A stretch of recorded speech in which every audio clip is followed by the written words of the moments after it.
The Lord returns empty-handed. Does the Seraphim elude you?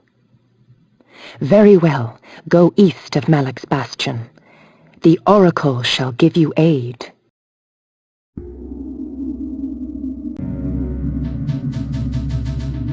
High upon the face of these cliffs, hidden amongst the complex network of caves, the underground sanctity of the wise Oracle of Nosgoth lay sleeping.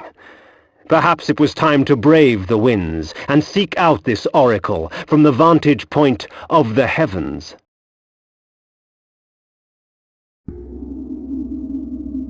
Oh, little vampire, the game grows interesting.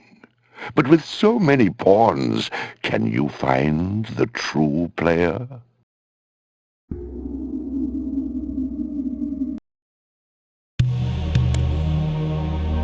The human mind is a fragile thing.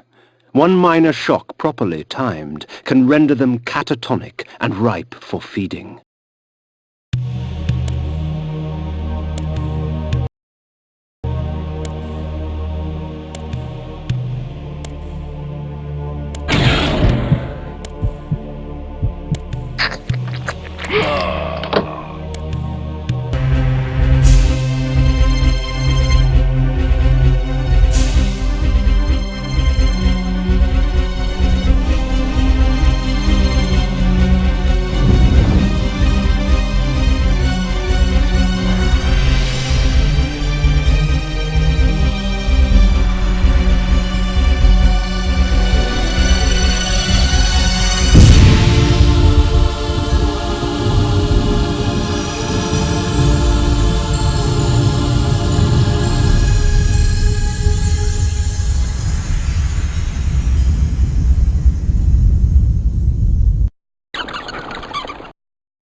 Hidden amidst the many obscure artifacts in that museum, I discovered an ancient chronicle. This passage caught my eye.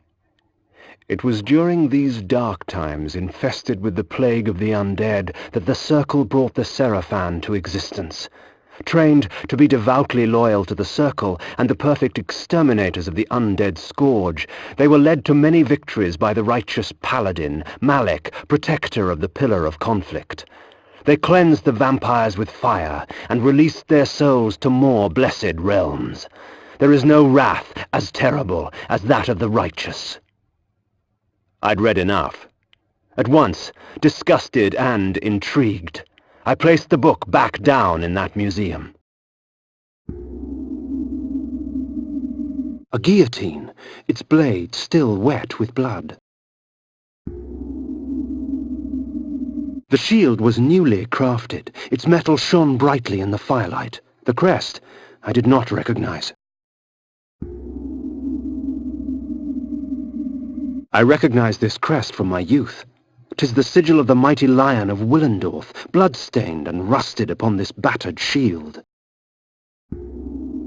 Odd. This armor resembled that of the ward and his minions, yet the steel seemed newly fashioned and untarnished by time.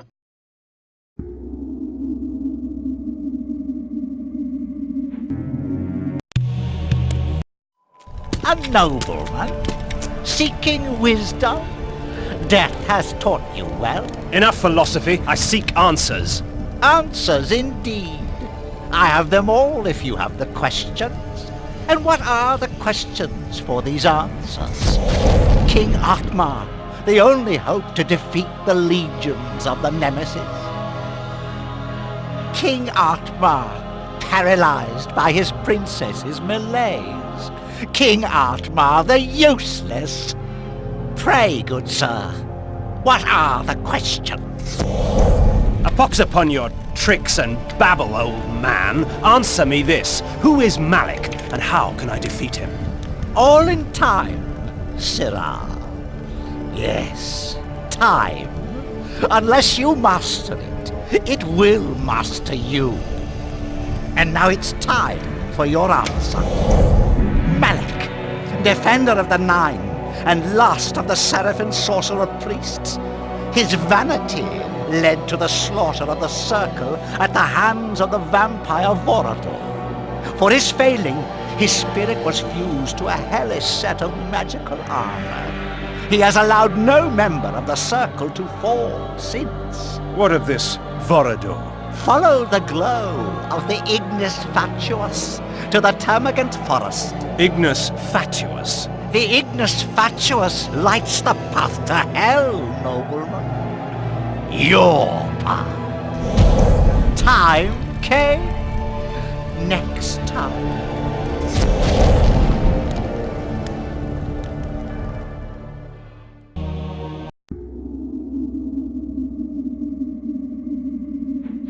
Through this magic I can stop my enemies in their tracks. Frozen in time, they can do nothing to hinder their own doom. Sometimes I draw out their fate, for the added fear sweetens their blood.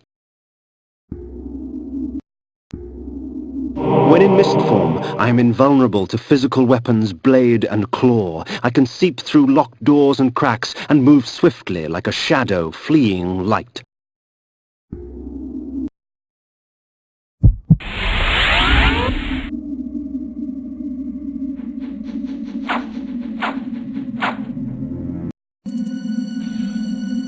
The Black Forest reigned here, its kingdom rarely invaded by those that live in the light. But it was called home by this mysterious Vorador. Legend told of a time when Vorador defeated Malek of the Seraphan.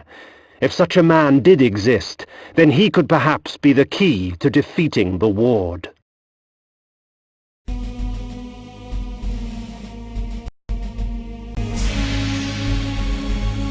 The sword ravages flesh with teeth of metal and flame, leaving only scorched remains.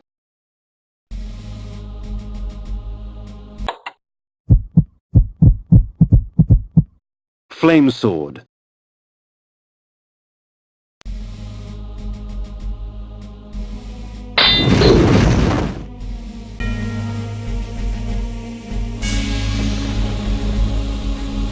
This spell allows me to enslave my enemies, giving me control of their bodies. When I release my grip, their bodies will shrivel and die as I displace their souls and replace them with my own.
The luxury with which this Vorador surrounded himself was impressive. His wealth would shame the haughty nobles of my former court.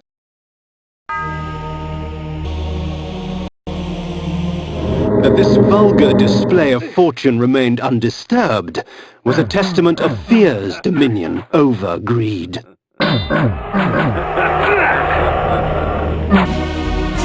Their charms were almost visible through the gauze of their clothing, yet beauty such as theirs delivered only death. For these were Vorador's pets, nothing more than beasts, slave to his will and the easy prey he provided. Vampires, all of them, held in thrall by one stronger still. Vorador's pantry, a vampire's feast.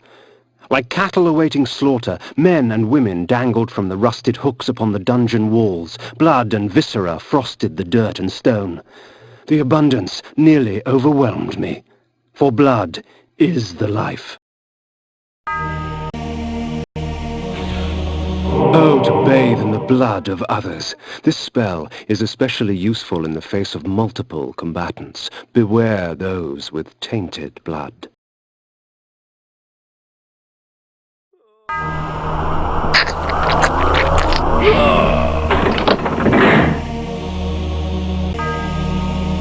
The room I had entered had but one purpose: the torture and execution of human beings for the sadistic pleasure of its engineer. Blood was splattered on every surface, coating the spikes that jutted from the walls and filming the stone floor. The dread and agony of victims past still echoed through the lethal walls. A symphony of terror and agony filled the air. Then, from amidst the cacophony of screaming souls came the perverse laughter of the vampire himself. Please, help me, kind And upon the wall, scribbled in blood, were the words, Manus Celer Die.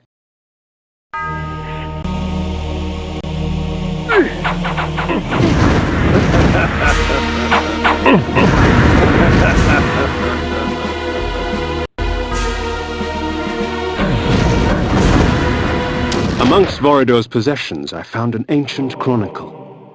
Long ago, vampires grew in such number so as to capture the attention of the Circle.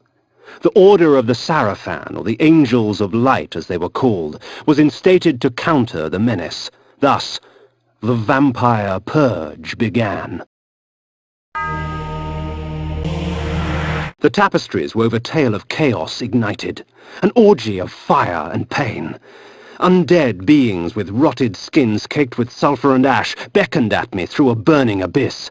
Their tortured stares were a testimonial to the price of weakness. Their fate would not find me. Yet blood calls to blood.